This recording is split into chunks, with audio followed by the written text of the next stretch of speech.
ఈ మధ్యకాలంలో సినీ ఇండస్ట్రీలో వరుస వివాదాలు తలెత్తుతున్నాయి.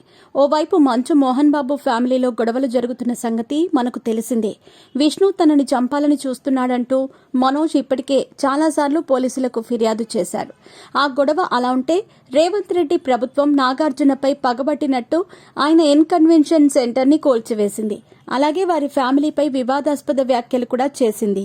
ఇక రీసెంట్ గా పుష్ప 2 విడుదల సమయంలో రేవతి అనే మహిళ ఫ్యామిలీతో కలిసే సినిమా చూడటానికి వచ్చి ఆ తొక్కిసలాటలో ఊపిరాడక మరణించింది. ప్రస్తుతం ఈ ఘటన దేశవ్యాప్తంగా సంచలనంగా మారింది.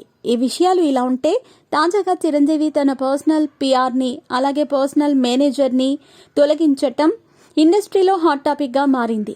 మరి చిరంజీవి ఎన్నో సంవత్సరాల నుంచి తన దగ్గర పనిచేస్తున్న ఆ ఇద్దరిని తీసివేయటం వెనుక ఉన్న కారణాలు ఏంటి అనేది ఇప్పుడు చూద్దాం. బిజీగా గడుపుతున్న లైఫ్ లో చిన్న బ్రేక్ తీసుకుని ఎంజాయ్ చేయాలి అనుకుంటున్నారా? అయితే వెంటనే ఆర్వీ వెకేషన్స్ ప్రైవేట్ లిమిటెడ్ ని సంప్రదించండి. మరిన్ని డీటెయిల్స్ కోసం సంప్రదించండి 7997979960. చాలా మంది సెలబ్రిటీలు తమ మేనేజర్లుగా పిఆర్లుగా బాగా తెలిసిన వారిని నమ్మకం ఉన్న వారిని పెట్టుకుంటారు.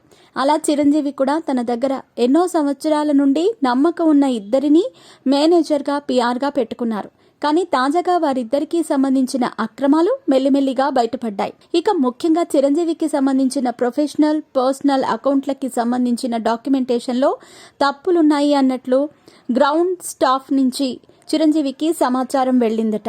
దీంతో దాని గురించి పూర్తి విషయాలు తెలుసుకోగా చిరంజీవి దగ్గర పనిచేసే బాబీ మోహన్ల అక్రమాలు బయటపడ్డాయి. దీంతో వెంటనే చిరంజీవి ఆ ఇద్దరిని ఉద్యోగం నుంచి తొలగించారట. అంతేకాకుండా చిరంజీవి దగ్గర పనిచేసే GK Mohan big boss reality షోకి కంటెస్టెంట్ గా ఎంట్రీ ఇచ్చిన ఒక లేడీ కంటెస్టెంట్ తో గత కొద్ది రోజులుగా అఫైర్ నడుపుతున్నట్టు తెలిసిందట. ఇక ఈ కారణం వల్ల కూడా చిరంజీవి ఆయన్ని తొలగించినట్టు తెలుస్తోంది. ప్రస్తుతం ఇండస్ట్రీ మొత్తం ఇదే హాట్ టాపిక్ గా మారిపోయింది.